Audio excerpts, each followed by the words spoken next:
much for accepting to be here with us today. Real pleasure. It's a pleasure to have each time. I love inviting teachers and share experiences. The goal behind this live is not just helping learners or answering their questions, but also getting to connect with different teachers, see different point of views towards teaching, because that's very important for me. First, Ayoub, who is Ayoub? Tell us about yourself. For your invitation, Abdullah. It's a real pleasure to be here with you and to share my experience with you. And I hope that people who follow you and follow you would benefit from this live. Sure. So tell us about you briefly, like who's Ayoub, where you're from, you know, everything that you have to tell us, you know. My name is Ayoub Al-Abidi. I'm a teacher of English. I've been teaching for more than 10 years now. I think I started back in 2011. When I was in the US, I started teaching in a primary school, just volunteering, you know. And I fell in love with teaching, I guess. And then after I had my master's, I went for teaching with the government. Now I teach in a high school here in Casablanca. And I also had my CELTA certificate. I am sure you're quite familiar with CELTA. Sure. And I started teaching adults as well. Also teaching, I teach business English because my master's is in business communication. So yeah, and currently I'm doing my PhD. That's why I've been a little bit absent from social media. I've been quite absent from social media because of my PhD. So yeah, so I see. So it's quite a very interesting career you've had so far, and yeah, you must have like a very rich experience with teaching, like teaching different in different atmospheres. As you told me, you taught in the US as a volunteer in the beginning, kids, yeah, right? That's true. And then when you get back to Morocco here, you taught business English in some language centers, and you were a high school teacher as well. Yep, I also taught in Istanbul, in Turkey, when I was doing my CELTA, because we had a 1 month yeah, training. you did your CELTA in Turkey. Yeah. You did your CELTA before joining public sector here in Morocco, or? Exactly, yes. I did. I think I got my CELTA back in 2015. Yes. Then I joined the Moroccan school in 2016. So yeah. Was your plan teaching inside Morocco or outside Morocco? Because you have like you've been twice outside Morocco, so. It wasn't in my plan, I guess. It's just by mere coincidence. I happened to come back to Morocco and do my master's here and then stay here forever. So yeah, it wasn't a plan, no. Yeah. And which of the experiences you find more interesting, let's say challenging, in your opinion? Teaching in regular schools, teaching in centers, teaching kids as volunteer? To be honest, I think teaching in high school is rather challenging because you have to deal with teenagers, and you know, dealing with teenagers is not easy. I teach high school as well. I know what you're talking about. Oh, okay. Yeah. So, know what I'm talking about.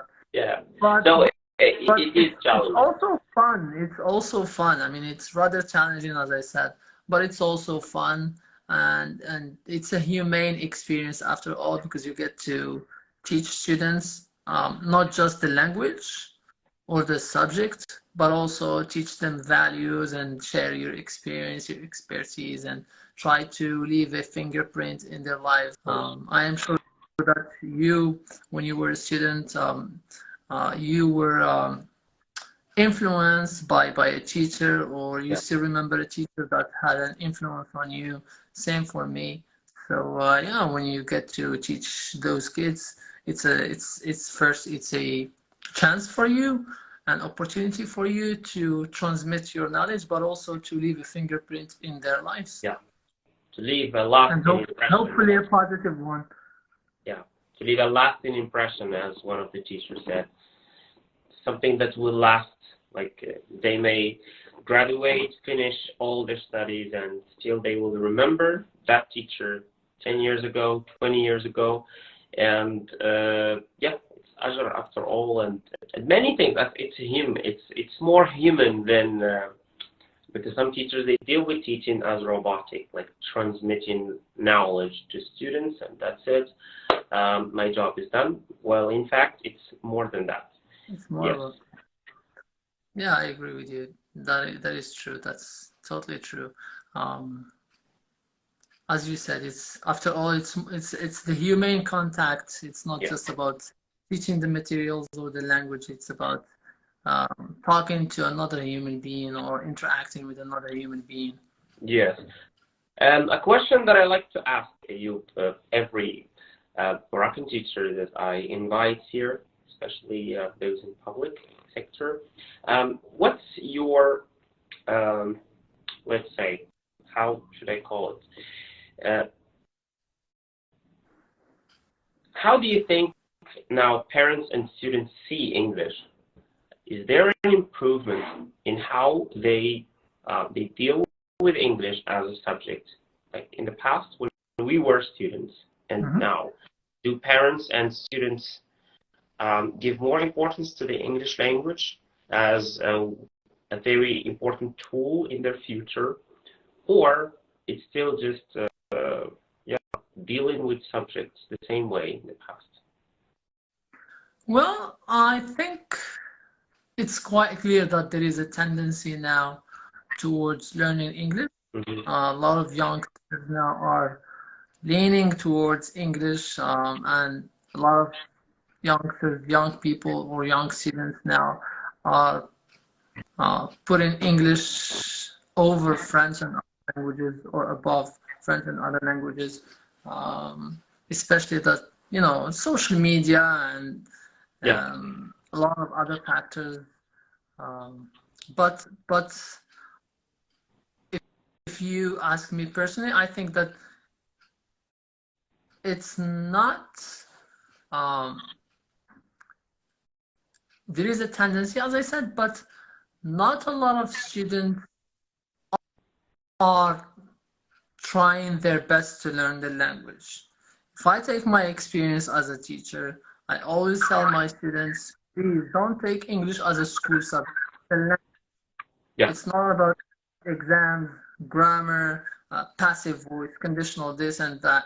It's more about learning to speak, communicating with other people, understanding, comprehending, speaking to.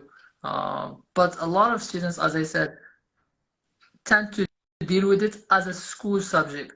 Grades. Which is not a good thing.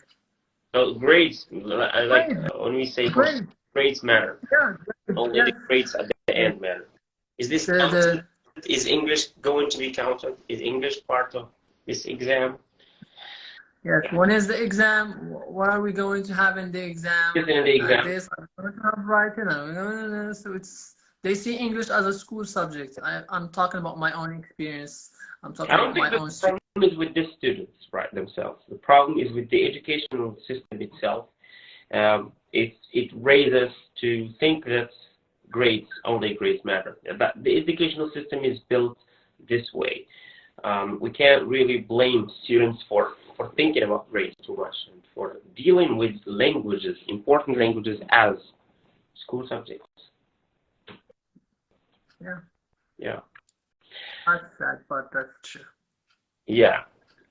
So, Ayoub, we want to move to this to the subject of our discussion. Like we move smoothly from talking about your experience and your career, how you built it, to what I usually talk about in my live streamings with my guests, learning English. Like we start with learning English. A lot of people, especially beginners, they struggle or they face a lot of difficulties starting to learn, like they find, we talk about very beginners, like A0, like starting from zero, starting from scratches. What's your opinion, the ideal way? There's no ideal way, of course, but let's say, how do you see it? Like, how can someone who is a very beginner start learning English, and what should he focus on the first time when he starts learning? I think you said it all. There is no one secret way of learning a language. But if I have to, or if I want to advise someone who wants to start learning English, I would say that consistency is key about learning English or learning anything for a few days, then stopping, then learning again, then stopping. You have to be consistent. I heard you talking in the beginning about 30 minutes English every day or something like this. You have to be consistent. Yes. You have to learn something every day. You have to listen to something every day. You have to read something every day.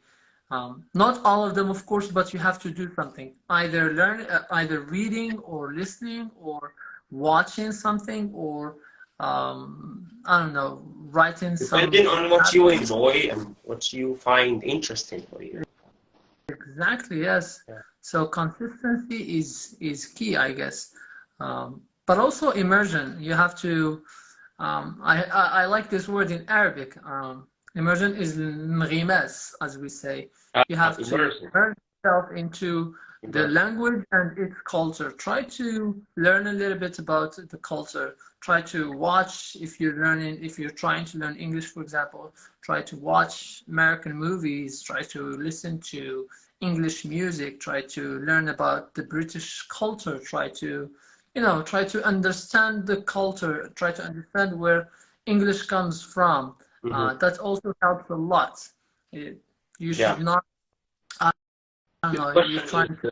This question is. Go ahead. Yes, you can see the question on the screen. Is 2 months enough to pick up English? He means, like, is 2 months enough to learn a language? This question is. There are some people say 2 months, 1 year, is 2 years enough? So a lot of people are asking about the time, like, as if it's. I think it's the question of time is relative. It depends on how much you want to give. Yes. Because the more you give, the more you receive, and it's about dedication, and also it's about investing your time. If you invest a lot, the more you invest, the more you learn. Yes. So if someone, I don't know, invests, for example, half an hour a day, then learning English in 2 months would be almost impossible.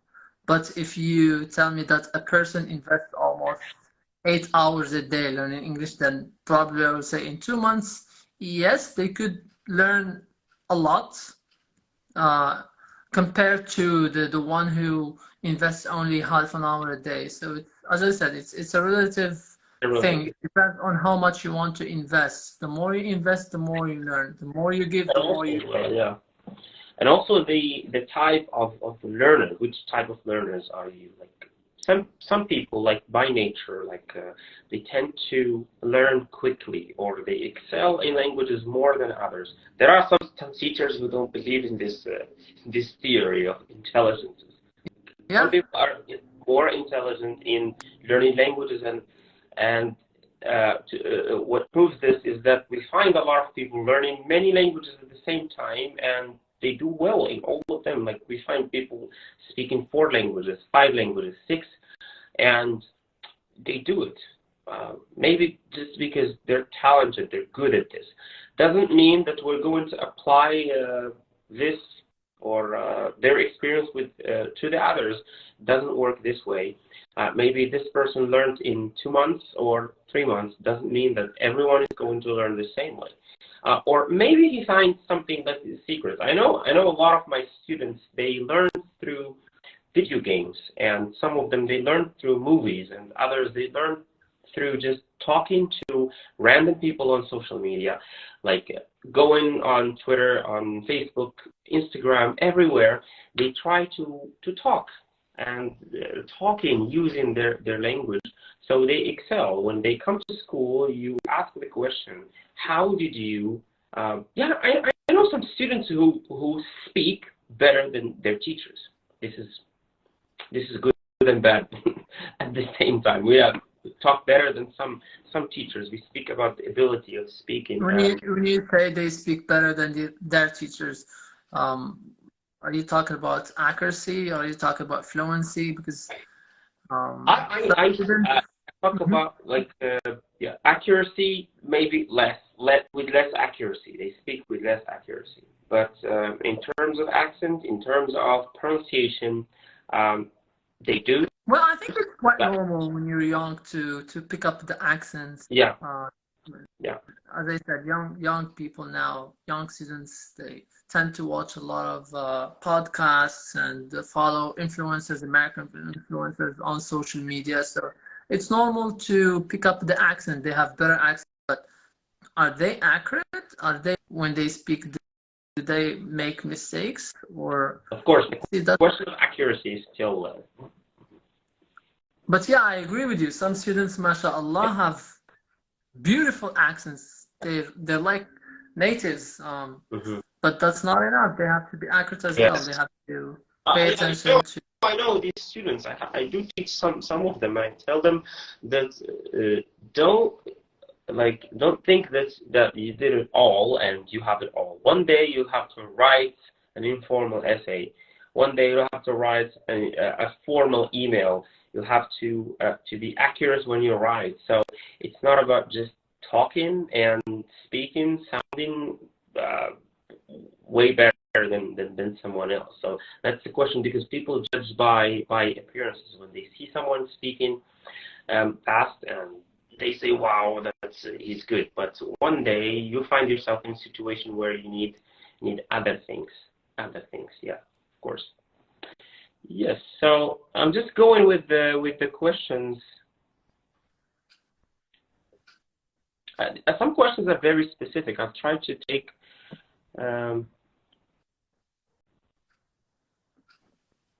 Okay, this is, I think this is one of your students, I guess. Teacher Ayoub, would you please give me some advice, since I'm lately struggling when it comes to speaking, like any tips for speaking, Teacher Ayoub, like how to improve speaking. Some people do well in other skills, in writing, reading, but when it comes to speaking, they find it very. Actually, I think that's the secret. If you want to speak, you need to practice. You need to practice speaking. You need to try to find people whom you can speak to in English. And also, yeah, one more important thing that I think you should do, and this is something that I actually still do to this day. Sometimes when I'm watching a movie or listening to a song or a podcast or a documentary or anything, sentence that I like, I keep repeating it. Yeah. I keep repeating the sentence. I still do this until now. I don't know, I'm watching a movie and someone says something like, I've been trying to do this for so long. And I keep repeating it in my, I say, I've been trying to do this for so long. I try to imitate the speaker, the native speaker. Also pronunciation as well. And yeah, this can help you improve your pronunciation as well. But also you practice your speaking skills. And the good thing is now a lot of applications and also websites are available there to practice your English or any other language. So students now and people in general now are quite lucky to have those applications and websites where they can practice their language. And one of them is Mingly or something like this. I see a lot of videos of people using this application to communicate with people. Cambly? No, something like Mingly, or please excuse my ignorance. Very famous, Cambly, but it's paid. You have to pay. It gives you the opportunity to speak to native teachers. Oh no, the one that I'm talking about. You talk to random people from all over the world. people show their talents, showcase their talents. It's called Mingli or something. I'm sure that people who are watching this live are going to write the exact correct name of the application. Yeah, so yeah. Look it up. Yes, we'll look it up. Yeah. So that's good. Actually, we still have other questions.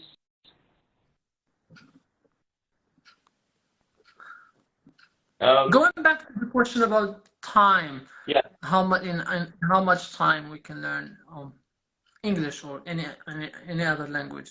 I think that 6 months is fairly enough to be able to communicate in English, to have basics to be able to communicate. From A0 to, you mean to move from A0 to A1 or something?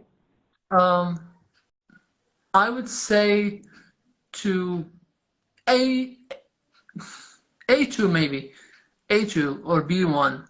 Yeah. It depends again on how much you invest. But 6 months, if you are consistent, if you try to practice as much as you can, I think that it's fairly enough, as I said, to be able to communicate or maintain general conversations in English. Yeah. Yeah, I think that vary. I'm not saying that it's 6 months. It can vary from 6 months to 2 years, depending on how much you invest again. So people, they spend this 6 months and they don't learn much. Yep. Yeah, even more. Yeah, even more. And others, they do well in just less than that. Yep. This question here, I wonder if there are any pieces of advice to help memorize business vocabulary. Like, not just business vocabulary, we speak about vocabulary in general. Do you see that vocabulary is a problem when it comes to learning languages? Do people struggle in speaking because of the lack of vocabulary, or there is something else? Because that's something that we need to be clear about. It's not just about vocabulary, I think. Vocabulary is important because when you speak, you use words, and words are vocabulary. But I think they're not enough to excel in speaking. As I said, it's important, but it's not enough. And also, she asks if there are any pieces of advice to help memorize business vocabulary or vocabulary in general. Is vocabulary. That's the question, Sister Ayoub, we would like to ask my students. And if you do memorize a list of words related to, I don't know, to maybe cooking, if you do remember like cooking verbs and cooking tools, things like that, are you going to be able to use them when you speak about the kitchen? Are you going to use them, all of them, if you do memorize them? So just memorizing these words, knowing their meaning, will not allow you to include them in your actual, because there is an actual, I don't know what they call it, but an actual dictionary that we have in our mind. There's the active and the passive. Like if they're in the passive area, you're not going to use them. If they're in the active area, you're going to use them and when you speak. Yes, that's true. Also, when learning vocabulary, I think that it's not just about memorizing vocabulary, but it's about using what you memorized. Yeah. So I still remember when I was a student, I had this habit of learning 5 words a day, and I tried to not just memorize them, but use them consciously and intentionally. So I would be talking to a friend or a classmate or something, and I am looking for the opportunity to include the words that I learned this morning, for example. So I try to find a slot or find the chance to throw the words that I learned so that I can practice them. So it's not just about taking a book and writing down the words and memorizing them or knowing the meanings, but also it's about practicing, because when you use it the first time, the second time, the third time, then it sticks into your mind. So yeah. And would you say that it applies to business vocabulary as well, to answer that question? shouldn't be memorizing vocabulary. Well, if you memorize it but you don't know how to use it, or you don't use it, then what's the use? Are you going to sit for an exam in vocab? Because if it's the case, then yes, memorizing vocabulary in this case is useful. Yeah. But you're not going to sit for an exam. You have the vocabulary word. You have to use the words. Yeah. So knowing how to use them and using them in the correct context is more important than just memorizing them and knowing their meanings. Yeah, absolutely, yes.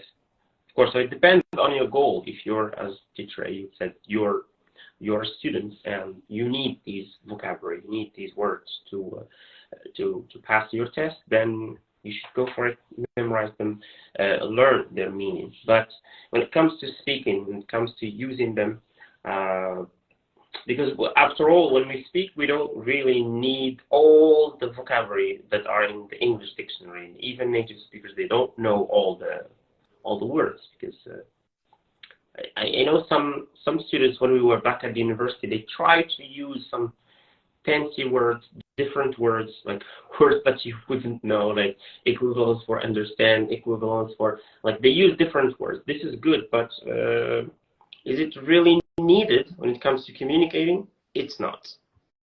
If you're doing something like academic, writing something, academic writing or something, then you'll be needing these words or these alternatives. But when it comes to speaking, you will only need some words. Yeah, because why do we speak after all? Yeah.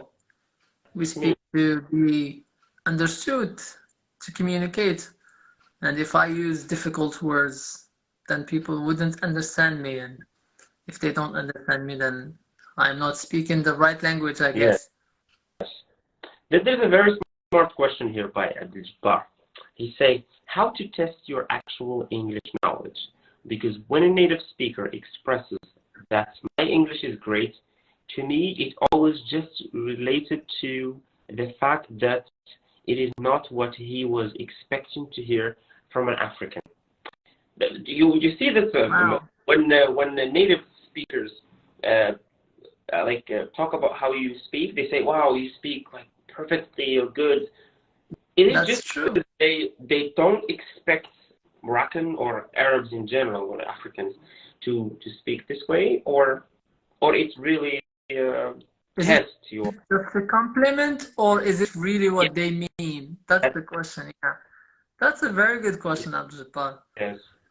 And it's a tricky question at the same time, to be honest. Well, how to test your actual English knowledge?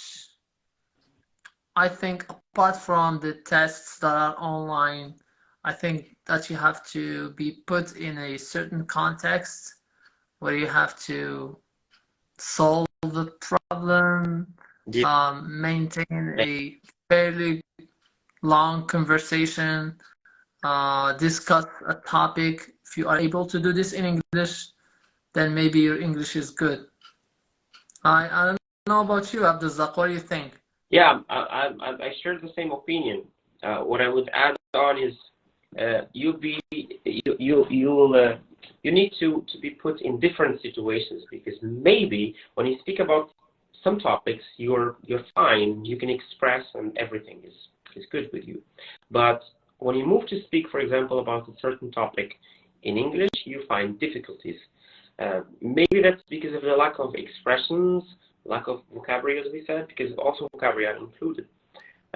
So maybe the conversation we are having now, we may not have been like fluent or more fluent if we speak, for example, about another topic related to nature or other topics. Maybe because we speak about what we do, about what we actually do, teaching things related to English. So testing fluency, in my opinion, if you are going to test someone's fluency, he will need to speak in different contexts, in different situations. That's what it takes. That is true. I share the same opinion too. And it's a good point, to be honest. the one that just raised, the one about talking to native speakers, because it happened to me a lot when I was a student back in university, and we get to meet people from the US, and they're like, "Oh, you speak great English. Your English is great," and then you're like, "Oh, really? Am I really? Yeah. Am I really that person they're talking about?" Yeah. So also natives, they don't have any problem with you making mistakes. I think you would hear this compliment from natives, but you will never hear it from Moroccan, especially Moroccan students or at the university, or teachers. They would never say this because they expect you to be very accurate and not make mistakes and stuff like this. They judge you, and that's part of why people fear speaking and not able to speak in public or just have normal conversation in English. That's what stops them.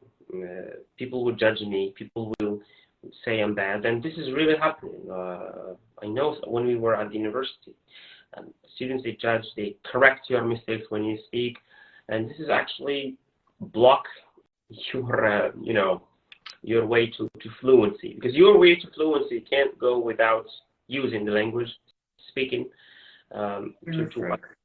That's a problem, actually. We shouldn't be judging. Also in my class, try not to correct students when they speak, at least not to stop them. Yep, that's true.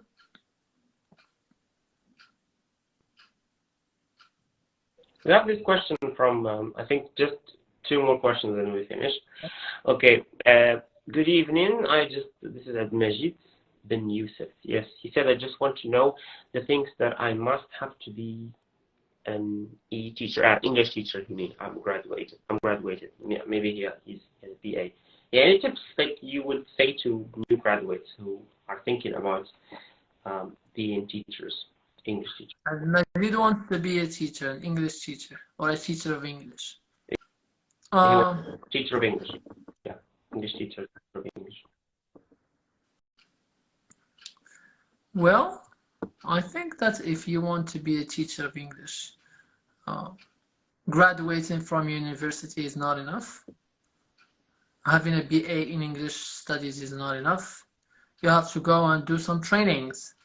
When we first talked or started talking, and when I introduced myself, I said that I have a CELTA certificate. This is a training that I did. Even though I had my master's in business communication, I knew that it was not enough and that I had to go and equip myself with more skills regarding teaching English. So I went for CELTA. I also had a lot of internships before getting to the world of teaching. So if you want to be a teacher, I think I don't know if you agree or not, you should try to go for trainings. There's some trainings you have to pay, some are online free. So try to get enough experience training. There is TEFL, there is CELTA, there are many. There's TEFL, there's CELTA, and there are workshops. There are workshops that are organized by organizations. I don't know. I don't want to mention some names, but yeah, British Council, sometimes that America, Gallop here in Casablanca. Free. They organize teaching workshops. Most of the time for free. Yeah, most of the time, yeah, they're for free.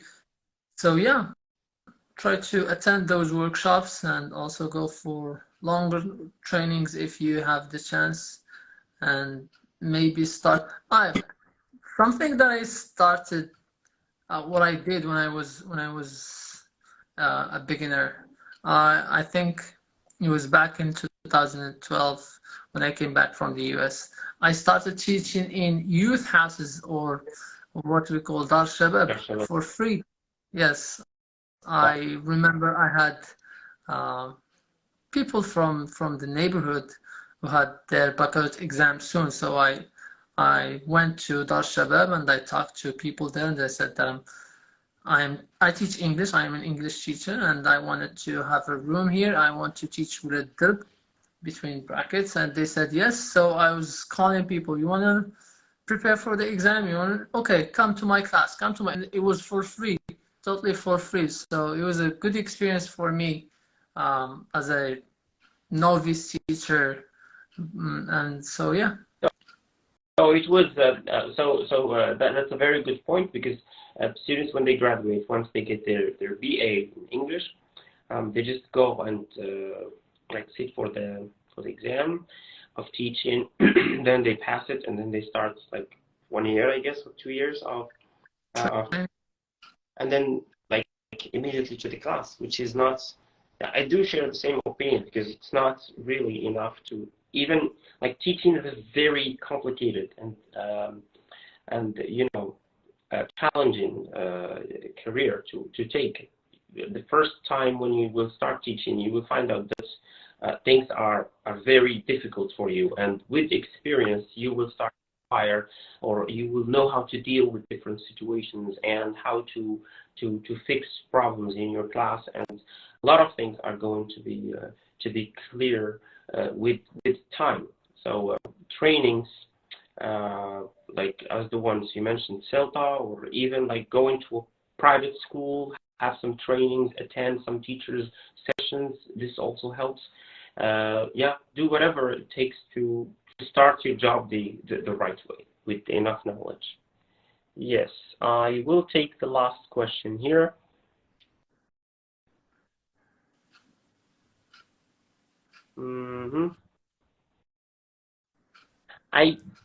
This question, I do get this question many times, and is it important to have an accent or just pronunciation? I think that the question is about pronunciation and accent.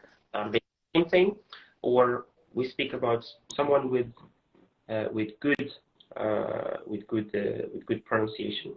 I understand the question. But first, let's just explain something. Having an accent is a negative thing. Yeah. It's not a positive. Yeah, but Moroccan, when they speak about accent, what they mean, when we speak that, like, this is for the nation. If you have an accent, it means you came from a region, and it sounds like you have an accent. But for us, when we say accent, what do we mean? We mean British or American. We mean sounding like Americans or British people, speaking like them. For us, for Moroccan. Yeah, because his question is, he said, is it important to have an accent? To have an accent, he means. It's, but I understand the question, as I said. Personally speaking, I think that I have a Moroccan accent. I am not like an American speaking, or not a British speaker or speaking person. And I think it's totally fine to have an accent, to have a Moroccan accent, because I was not born in the US or in Britain or Australia or New Zealand. I try to imitate Americans, but I'm sure that I don't sound totally or 100% like an American. And that's fine, as I said. But I try to do my best to speak like native speakers. But what's more important, I think, is speaking in a clear manner, in a correct manner. That is what's more important. If you have an American or British-like accent, then that's excellent, that's great. But if you don't, just make sure that you speak in a clear way and in a correct way. Yes, amazing. So I do share the same point, Ayoub. Having an accent is not a problem. Not sounding like Americans or like British people is fine, because you weren't born in the US or in Britain, but still the attitudes of Moroccan, they do judge people based on the way they produce sounds. Like, while in fact sounds are something biological, but there are some people who can't produce some certain sound, like the R sound. It's totally fine as long as you're understood. As long as you can speak to people and they can understand you, there is no problem, as we said. Thank you so much, Ayoub. But time flies. It's been like Yeah. near 50 minutes. Yeah, 50 minutes since we start the live. Thank you so much. Thank you so much for having me. I hope that people who were watching this live um, benefited, Yes. learned something from this discussion, and if they have any more questions, they can always shoot them in private. I always answer questions. Thank you so much, and we will meet again, Ayoub, in another opportunity. That's for sure. Definitely, definitely. Thank you so much, and guys, go and join Ayoub. He's also creating some nice content. He's busy these days, as he said, but he'll be back. Yes, he will be back, inshallah. Of course. Yeah. Of course. Yes, inshallah. Yes. So. Thank you so much, Abdullah. Thank you. We'll catch up later, inshallah. Sure. Thank you so much. Have a great night. Have a good night.